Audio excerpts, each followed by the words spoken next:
Yeah, and I will say, something that I have been speaking more openly about is that I do identify as queer, and it's something that isn't new to me and isn't new to anyone in my life, but but is yeah, and the reason I'm choosing to speak about it more publicly is because of this very thing, because visibility is important, and I think that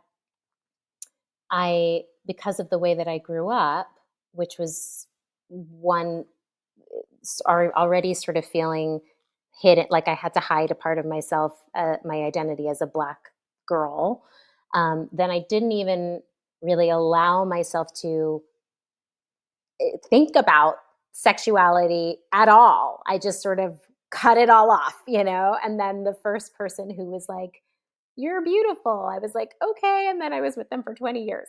And and one of the reasons that I left that relationship was because I knew that there was just a larger part of me that hadn't explored. And so the reason that I'm speaking about it more publicly now is because it feels I would imagine that there are more people with my story.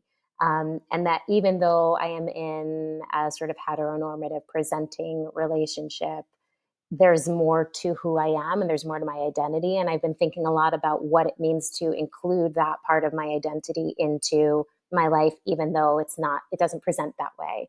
And it feels important to do that publicly, even though I'm someone who doesn't even celebrate birthdays. So there's a part of me that's like, I don't want to take up space in a certain way. And I don't want, but if it's something that will help other people to know that they're not alone and that queerness and gender and all of these um, containers show up in many different ways, then I'll talk about it, because that feels important to me.